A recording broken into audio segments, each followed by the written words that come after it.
Ассаламу алейкум, көкбөрік ормандары. Ассаламу алейкум, Қырғызстан. Достор, Құдай бұйырса, Полшадан жаңа арғымақтар келді. 21 майда бұл арғымақтар кече келген, достор. Біз бұл оны техникалық шартқа байланышты кече үлгірбей қалдық. Мына бүгін емі тартып, малымат алып көрсетіп береміз, достор. Бұл шығарылыштың өзгөчөлүгү, басымдуу бөлүгү жашы чоң арғымақтар келген. Анан bir пародалары дагы bir өзгөчө аргымактар экен. Мындайча айтканда, узун, суагай, бийик жылкылар экен, достор. Анда маалыматтап баштайбыз. Ага чейин лайк басып, комментарийге калуу тилек айтып өтүңүздөр. Анда биз баштадык, достор. Альберт, ассаламу алейкум, жетеле берин. Да. Алейкум ассалам. Жаныбар.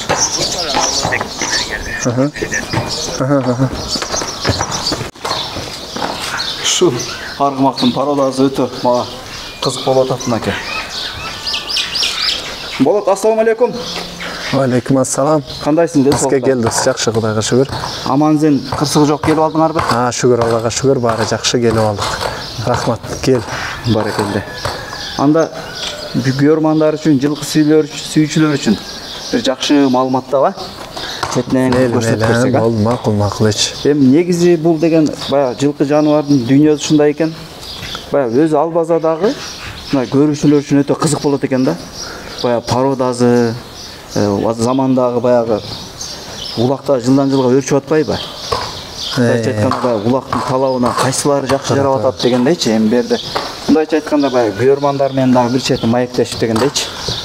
Макул. Эми бул жылкы азыр эми өзүң айткандай көрөрмандар дагы, көкбөрү сүйүүчүлөр дагы, ат чапкандар да бардыгы азыр баягы спорт багытындагы аттарды жакшы көрүп калды. Бул чуркаш дагы керек, баягы сураган жерине жетиш дагы керек болуп атпайбы? Ошого ылайыктуу баягы бизнестин шарты менен айтканда адам сураганда алып келиш керек. Эми ошо спрос кылайык. Ошо тапканыбызды алыбыздын жетишинче эми алып келип атабыз. Бул венгерский верховой порода менен немецкийдин аралашмасындагы 3 жашарлык ат бышты. Ушул бышты, бою 1.78 бышты. Анан булардын эми арык болгон себеби жолдо көбүрөөк узагыраак жүрүп калдык. Машинебиз кичине жанагындай болуп, кондиционерлери кичине жакшы иштебей, аттары бул жолу кичине арыгыраак келди. Карантинде туруп калгандан дагы дейм, а? Карантинде дагы эми баягы ойдогудай жем чөп бербегендиктен бардыгы ушундай арык келди бул жолку. Жылкыларыбыз арыгыраак. Жылкы сүйүүчүлөргө айтайын, эми арыгыраак. Башка эми Кудай буйрса ошо сатып алгандар же өзүбүз жем чөбүн берип эми өзүнө келтирип алабыз деген ниеттемин. Машалла, баракелде. Ошо 5 жылдыз деген аттын пародасы дагы ошондой эмес беле? Венгерский верховой менен немецтин аралашмасы. Бул дагы ошол сыяктуу, ошол пародадагы аттардан. Баракелде.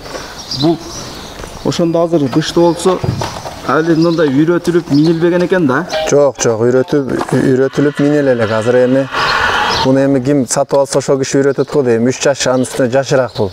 Азыр арыгыракта кези кичине адаптациядан өтүп биздин абага көнгөндөн кийин анан үйрөткөн жакшыраак го дейм. Баракелде. Үйрөткөнгө дагы эртерээк. Ай жаныбар мен. Темир банк боло берет. Деп ойло банк боло берет, дос. Достор, кезектеги аргымак келип атат. Мынаке карагыла.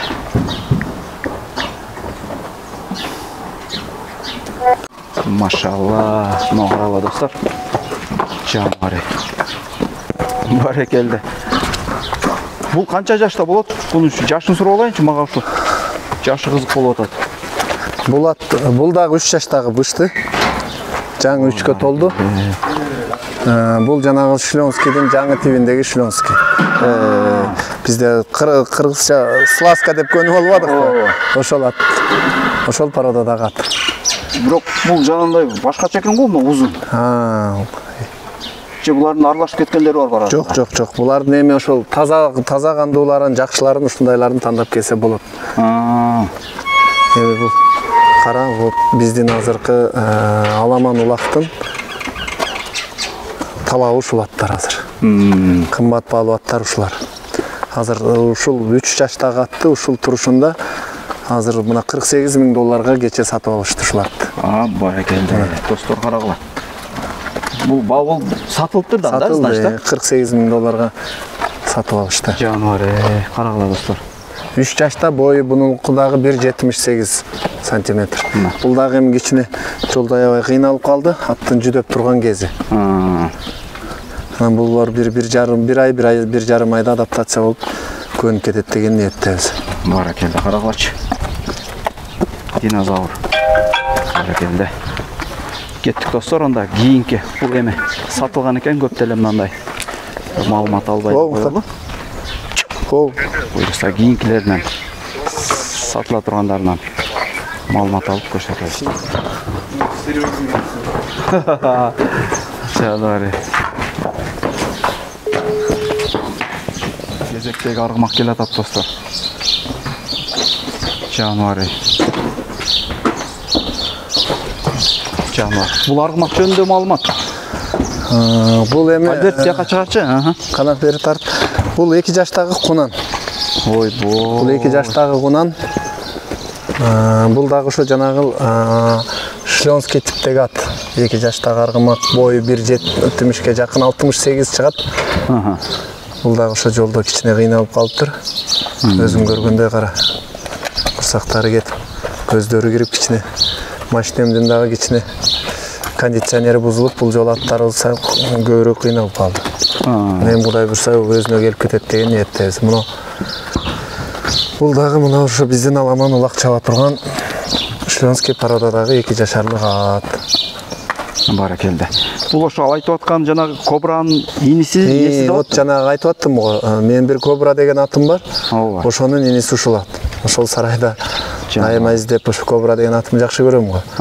Ошол сарайга барып эмне чыкты дайыма карап жүрөм да. Ушул жолкусунда ушул нерсени алып келдим ошо. Баракелде. Достор, мынакей. 2 жашар экен, кунан экен болгон, карагылачы. Жануар. Шлонский. Жаңы тибине кирет, булар? Булар жаңы тибине кирет. Мынакей. Бул аттын аты кандай экен документинде? Коюлганбы? Азыр документим азыр машинеде эле. Азыр мени Арвин болуш керек эле. Азыр мен көргөзөм. Арвин. Тересиңер. Мен кличкасын жаңылып калыптырмын. Бунун аты Алан экен. Кличкасы Алан экен. Тору экен. Сласка породада экен. 25 мартта 3 жашка чыгыптыр. Бунун эми линиясын көргөзөйүн. Бул атасы Антикот деген айгыр экен, 2004-жылкы атасы экен. Бул Швадрондун небереси мына. Ошондо бул менин кобрам менен чоң аталары бир болуп калат да. Булардыкынын баардыгы шлёнскийлер. Бүт гнедой цветте, тору цветте да. Тору цветте. Бул энеси жагы. Билесиң го менин жанагы кобрамдагы тору цветте. Брита детпи? Бул энеси Брита 2016-жылкы байтак экен эле. Мына бүт таза шлёнский, баардыгы шлёнский линиядагы жылкылар. Бар экен да. Кличкасы Арвин экен. Жануар мен карагылачы мына достор. Оякта кыздарды көрүп бошошуп кетти окшойт. Бар экен.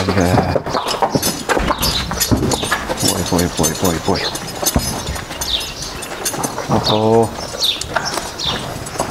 Bunun da bir müçөл başı başkaça eкен болот. Бул 4 жаштагы ат бул жаз. Жануар, бушт экен да? Жаңасы болуп калат бул. Азыр паспортун карайын. 2019-жылы 14-майда туулган экен. Бул польский аралашма кан деп жазыптыр. Тору дейт. Эсимде жок мына. Булда дагы мына Холштайнер, Хановер жанагылар отурат да. Немецкий тарабынан. Бул жагынан бул Малопольский, анан польский спортивный кан турат экен да.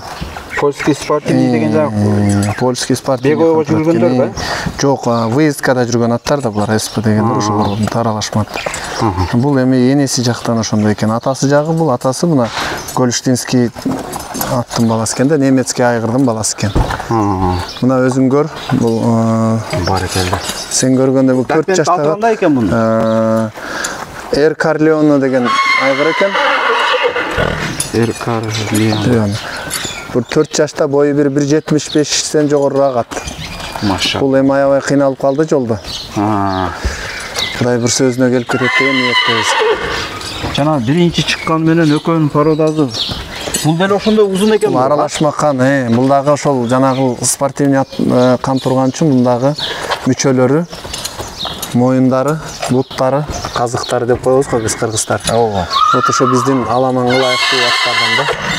Баракелде. Баракелде. Бул ушу дана ушу пародадан келгендер барбы бизде? Бар. Ойноп аткандарын эми менден башкалар деле ташып атат. Польский жанагы шлахетный полукровка деп жазылат. Мындайлар бар эми менден башкалар деле ташып аткандар. Азыр эми көпчүлүгү буга маани бербей эле аттын өзүн даярдашат да. Линиясына буга пародасына карабай эле турат. Бирок мындайлардан бар Кыргызстанда көп. Мен дагы тайлардан көп алып келип жүрөм да. Бул баягы аэропортко тиешеси жокпу пародасы? Жок, бул аэропорт эми ал таза немецкий ат эмес беле. Бул атасы немец болуп, эне тарабынан бул польский пародадагы аттар болуп атат да, Польшанын. Баракелде. Карагылчы. Чарчаптыр жаныбар, Бул жолкусунда аябай узак жүрүп, жана карантин деген нерсе бул аттарыбызды кыйнап коюп атат. Узак туруп калып. Эми буюрса бир ай, 1,5 айда өзүнө келип калат деген ниеттебиз.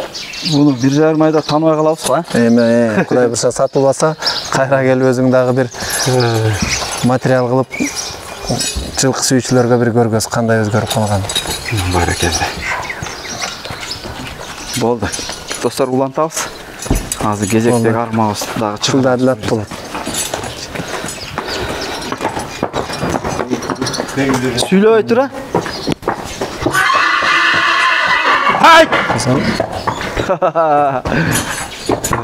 Geçkerili. Atlarda aralap жүрө берсең. Иш кылбай, Аны бармай. Аягын чукулап, биягын чукулап. Машалла. Так, ой. Жөн.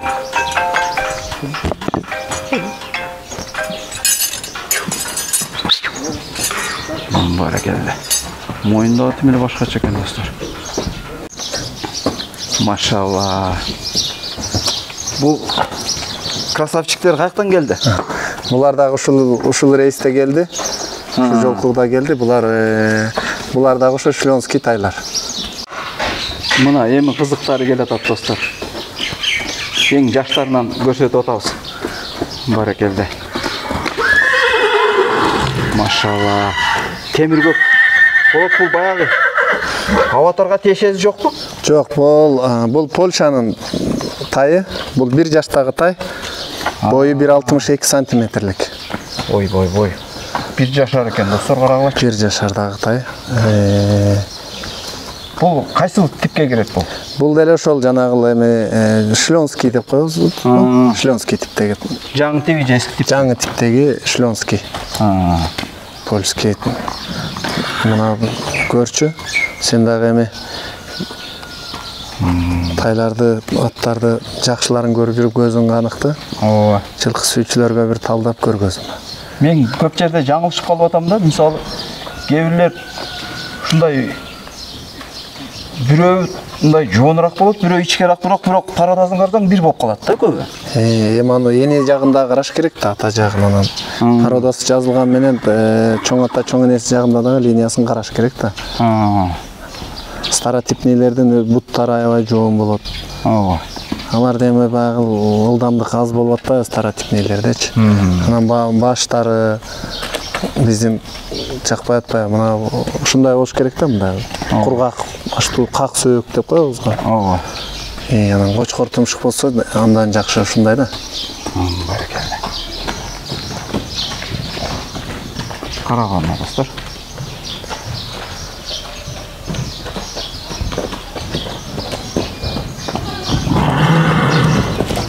Маша.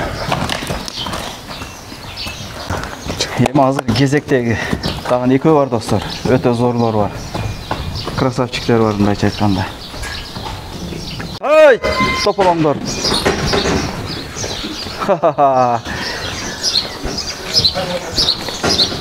Жануарлар, мына экөө да достор. Айтып аткан мына экөө. Эки кара кашка. Экөөтөн кашкалары. Экөөтөн 4 туягак, экөөтөн кашка. Бир кашка, кашкалар бар экен. Окшош экен достор. Болот. Шу экөө башкача экен го. Булар дагы эми азыр быйылкы жылдын менин оюмда быйылкы жылдын эң жакшы тайлары ушулар болду. Жануар, мындайлар баягы 1000ден 1 деп койчу эле кыргыздар ошо 1000ден 1 тайлар ушул тайлар. Жакын барып тартып, мынакей мүчөлөрүн жылкы сүйүүчүлөргө бир көргөзүү. Bunun kitebini alçı bolot. Yeni yazı kızık bolot atmağa. Buna bir karmaklık görseteyim dostlar. Buna dostu dağı biraz çıkazı dağı aldan жылы айткен да. Братан, az dostlar kitebini görüyoruz. Linya yazı kızık bolot atmağa. Linya yazı. Canım. Şu karmap turат го? Алдыдагысы. Бул кармап турган тай мына Шленский породадагы кара лет цвети. Туулган жылы мына апрелдин 9-unda. Ана. Ошондо 1 жаш 1 ай. 1 жаш 1 ай болуптур. Баракелде.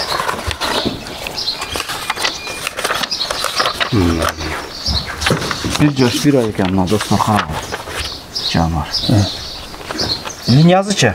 Бул линиясы мына Башёр дегендин айгырдын баласы 2010-жылкы мына. Ротмерс, бүт Шленский Ротмерстин небереси бул таза Шленский мына.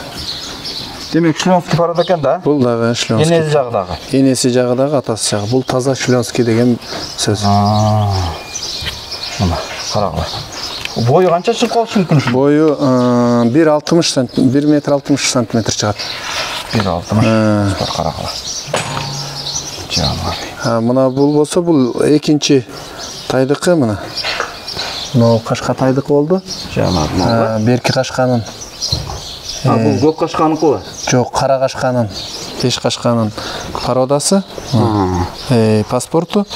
Бул дагы кара цветте. 25-июньда 2-ге чыгат экен. Бул 1 жашка толду экен. 1 жашка толо элек нерсе. Бул дагы ошол эле Басиордун балдары жан. Жан айтып аттым го, бир айгырдын балдары деп мына. Ошол туган турбайбы? Экөө аталары бир деген сөздө, бир линия дегендер сөздө.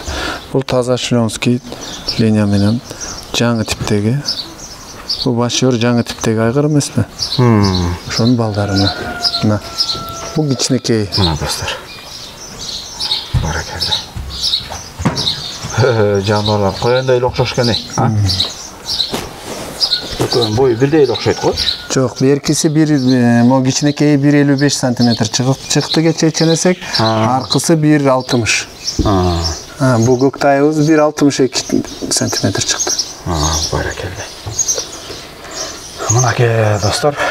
Булар сатылат элек, сатылат да үчөөтөн, Сатылат. Мынакей. Ары бери жүгүртүп көрсөтүп коечу достор. Жаным. Мына. Карагылачы. Баракелде. Достор, байталдар бар экен. Мынакей байталдарды көрсөтөлүчү. Бул экөө дагы коёндой окшош экен жаныбарлар. Карап койгула, но бешенез ак, эки арканкы туяк ак. Окшош да, экөө. Жаныбар, бул байталдар болот. Булардын жашы канчада? Булар дагы 1 жашарлык байталдар. Жаныбар. Эми мындан ары ошол сурагандарга 1 жаштык байталдардан болсо дагы ушундай эң жакшылары болсо алып келип берип тура алабыз деп айта алат элем да. Себеби азыр эми бизде өстүрөм, көбөйтөм, таза линияда болсо деп сурагандар көбөйдү. Ошон үчүн биринчи жолкусу ушу 1 жаштыктардан да алып келе баштадык мына. Өзүм көрүп азыр бул тандап бул ал жакта бир Аарон деген айгыр бар. Жакшы линиядагы аттарды берет да, жаңы типтеги. Ошонун кыздары буларчы. Анан кийинки рейсте бунун дагы мындайдан дагы 1 жашарлыктардан 3-өнү, 2 жашарлыктардан 2-ни алып койгон. Кудай бурса, анда келип жылкы сүйүүчүлөргө көргөзсөң болот мына. Баракелде. Бул тандалган нерселер не то что линиясы, даже өңүнөн бери, кашкалардан бери тандап келген жылкылар. Ушул экөө линиясы 1 да ушунда. Линиясы 1. Окшошкандар болсо келип көрсө болот. Калоочулар сатып алса болот. Баракелде. Мен айтайын дегеним буга чейин тай байталдарды көрбөчү элем дечи. Биринчи көрүп атам. Ошо мен дагы көп алып келчү эмесмин. Баягы буйрутма менен гана алып келчүмүн да. Эми ошо кенин алып келип сатыкка коюп коеюн деп атам. Бизде эми баягы өстүргөндөр көбөйсүн деп атам да. Себеби азыр Польшада өзүң көрүп стандартты кичирейтти. Эмне кандай болду? Себеби ал жактын спортуна алжарга ыңгайлаштырып, бойлору 1.70-ден ашпаш керек да, айгырларныкы лицензия ала турган айгырлар. Ошон үчүн азыр барында чоң бойлуу өсө турган жылкыларды алып келе бергенибиз туура го. Бизде өстүрүүчүлөр, адамдар колдоруна канчалык көп болсо бизге жакшы болмок Кыргызстаныбызга. Кыйналып, чарчап кечеле келген да карагылачы. Эмезе булар ойнойттар, аза бала да эле ойнок болот бул кезде.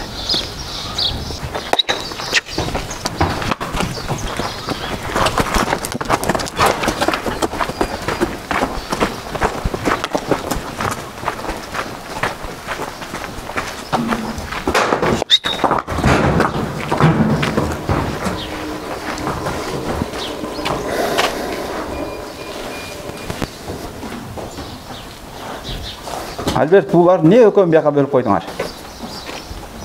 Экөө биргектик, бир бөлүп. Балдарга кыздар балдарга кошулбайт да? Машалла. Ой. Карагыла достор. Өтө катуу эми чыкты. Жаныбар. Мынакей. Болот бул. Келчи шуну бир маалыматтайлы жаныбарды. Бунун бели түз го куйругуна чейин эле. Бул Нонис породасындагы жылкы, 3 жаштагы бышты бул. Бышты? Бул Нонис. Венгриянын Нонис породасындагы. Өткөнкү сапарда 1 жашарлык тайлары алып келген элем Нонистин. Бул эми 3 жаштагысы да бышты. Жаныбар. Булар баягындай кызуу кандуу кыргыздын карабайырына окшогон аттар болот эмеспи? Венгерлер айтып калат, эми канчалык чындыгы бар билбейм, бирок согушка ылайыкталып чыгарылган аттар да буларчы. Франциядан канын уурдап келип жасаган аттарыбыз деп калат да. Венгерлер бе? Венгерлер. Бирок биздин аламанга жарактуу аттардын бири ушул. Жаныбар. Азыр ушу турушунда канча бою ушунун? Азыр бою 1.73 сантиметр чыгат. Азыр эми өзүң көрүп бул дагы аябай кыйналып калган, карачы. Ооба да, ошону айтам. Эми кыйналыптыр жаныбар. Курсактары эчтеке жок. Бирок могу баш сөөк баары экстерьерин көрүп турасың өзү. Бизге ушул ылайыктуу аттар ушулар да досум. Баракелде. Мынакей достор. Bunun линиясында şu Nonius деп коет. Булар да аралашмабы же? Жок, бул таза Nonius породасындагы аттар. Энезидан атанын линиясында бир. Булардын төрүлгөндө мунуку жанагы орустардын данчактарындай кылып, ана белинде жазуусу жүрбөйбү? Бир жагына породасын жазат, канчанчы кулун экенин жазат, экинчи жагына туулган жылын жазат да мына.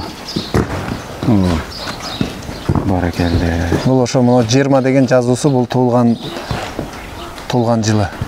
20 3 жаш экен да. 3 жаштагы.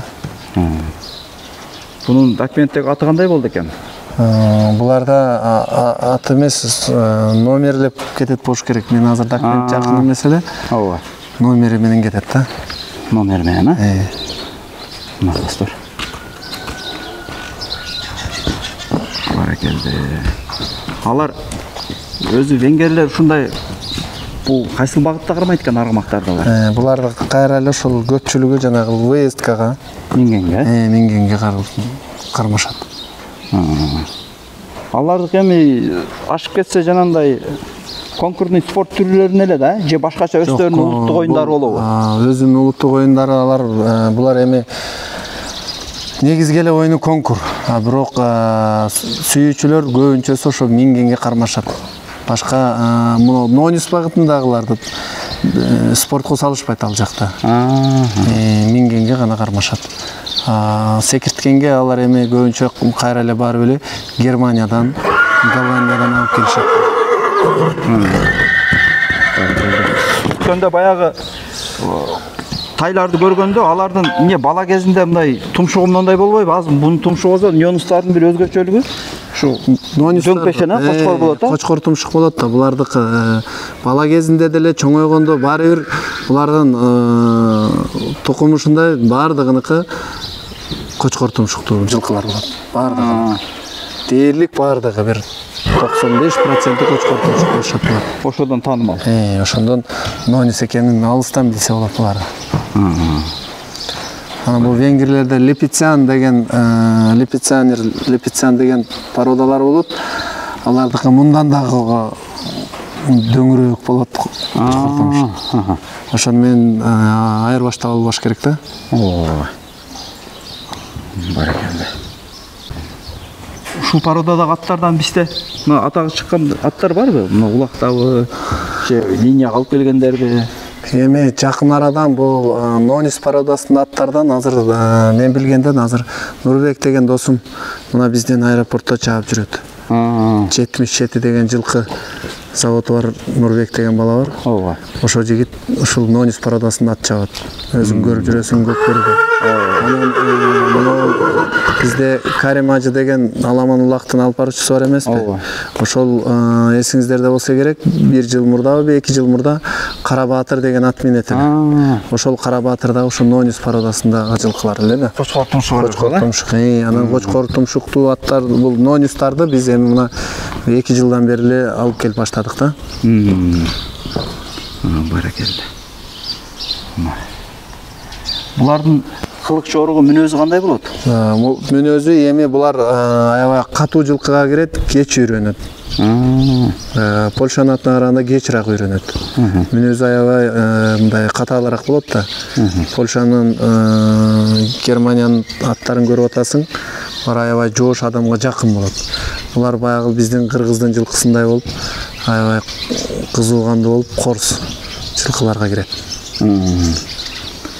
Ушул породадагы байтал бээлерден дагы алып келип көрдүңбү?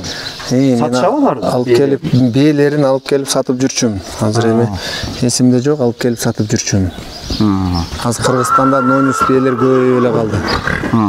Менден башка дагы 1-2 жигит алып келди. Ошонулурду угуп атам. Машалла. Мына достор. Ирбейм деп атат.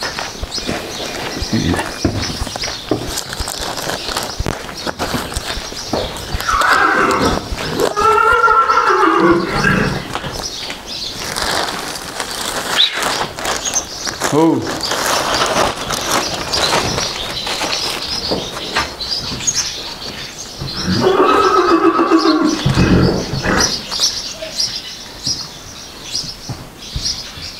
жануар мен. Кезектегі арғымақ, достар. Қарағылач. Ой, бәрекелді. Булат жөнінде арғымақ. Булат, бұның малыматы қандай? Булат жөнінде айта кетсек, Булаттағы 3 жаштағы арғымақ. Бойы 1,75 сантиметр. Мұны Румыниядан алып келдік. Жануар. Мен пародасы бұл сыр бойынша қала өрсебе дедім әлі. Неге? Кейінгі жолқылардан айтайын ем. Бұлың пародасы сыр бойынша қалсын. Бұл ат азыр сатылып кетті кеше. Жанағы $60,000 сатылды деп атқан ат ушыл ат. Бәрекелді. Жақшы ат. Бойы 1,75, 3 жаштағы ат. Бірақ бұның пародасында ішінде өлі башқаша екен, Бұның неге сорузы башқаша, түппіс? Бізде ушундай соруларды жақсы көрөт эмеспи? Куйругу бийик турган соруларды жақсы көрүшөт да. Жанагы бул бізде баягы муздаккан аттардын сорулары жумушка ылайыкталган жумуру сору болот эмеспи? Ооба. Биздин Азиянын адамдарына көп жага бербейт ал сору. Бізде ушундай прямой түз соруларды жақсы көрүшөт.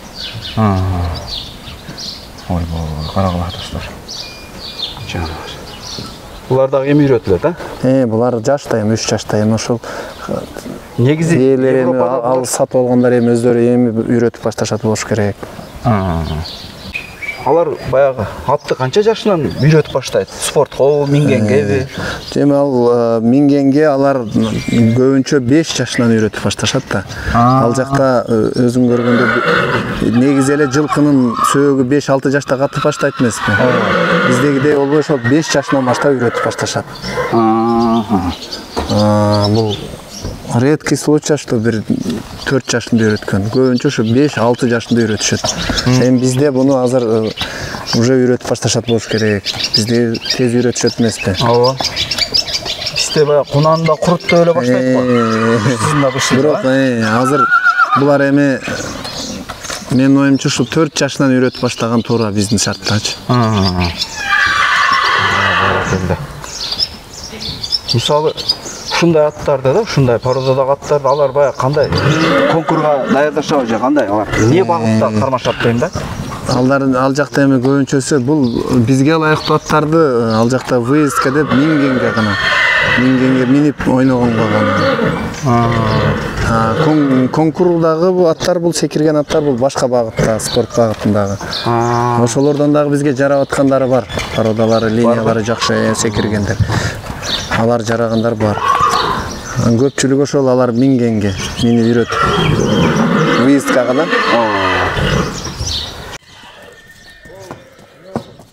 Машалла. Жануар. Карагыч. Ай, жануар. Красавчик. Ушундайча маалымат болду. Жылкы көрмандары, көкбөрү сүйүүчүлөр, достор, мен описанияга номерин калтырам. Сиздерге арасында жаккан жылкылар болсо байланышыңыздар, соода кылыңыздар. Бул жерде баалары айтылган жок. Баалары жөнүндө мындай кыскасын айтканда келишим баада болсун деп мындай суранып жылкы келсе, ошонун үстүндө гана соода жүргүзөйүн деп суранды. Эми ээси өзү билет, достор. Номер болгондон кийин кызыгып бир байланышып көрсөңүздөр болот. Барыңыздар дуа кылып омин деп туруңуздар. Артем деген ушундай аргымактар насип кылсын. Барыңыздарга ийгилик. Ассаламу алейкум деп калабыз, достор. Кийинки чыгарылыштан жолукканча аман эсен бололу.